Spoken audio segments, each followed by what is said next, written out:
and taking a change within the criminal justice system to get our mayor and the government to understand that we improve conditions within the social structure, meaning the communities, and helping families, and being innovative programs and innovative policing. How can we improve those conditions? A third thing, of course, is that a solution is that, of course, education.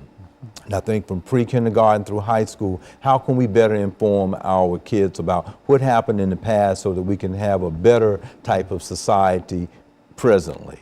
You know, here we are, we've talked about the movie Selma. How can we get people to go and talk about that, see the connection as to what occurred during that time is very similar to what we're watching right now that has happened with Martin and Garner, and what happened with the whole issue in Ferguson with the Brown case.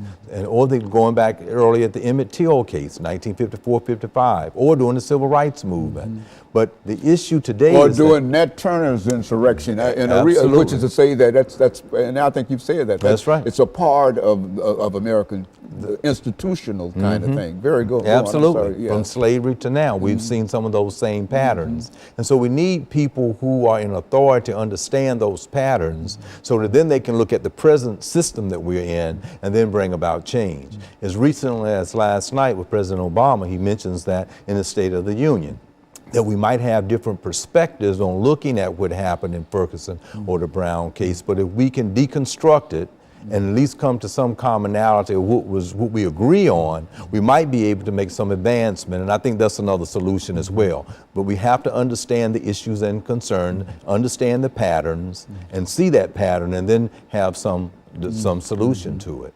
And then understand that race is still a part of social structure. It's a part of the American value system. When we think in terms of how we value education, how we value science and going to Mars, people in America value racism. I mean, it's a part of this society, and we have to understand that to then say we still need programs to deal with it. Absolutely, but you have to understand. It's not going away, but you can mitigate it with certain programs and certain attitudes and understandings and acceptance. Absolutely. Very good.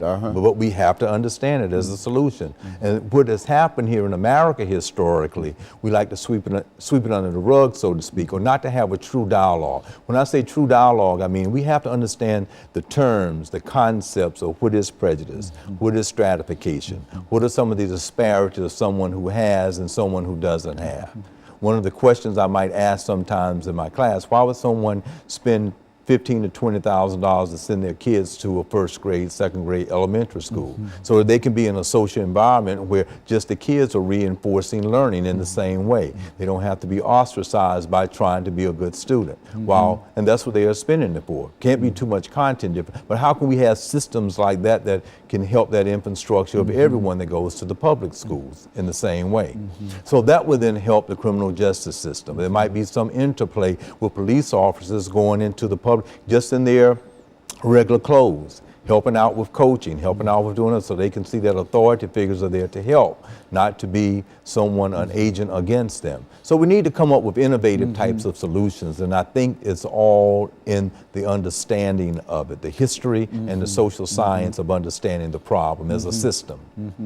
And Dr. Sanford, let me thank you over the last minute or so that we have here dealing with this problem, because I think you've been here before and we've talked about it from this perspective, but I think that you do bring a fresh and a new understanding in terms of some of the things that that happened that had some impact upon the system itself. And I want you to know that I certainly appreciate that, because we've dealt with this, as we've said, on many occasions. And I think that over the last 30 years, it's always been the same, African Americans in the criminal justice system, and et cetera, and et cetera.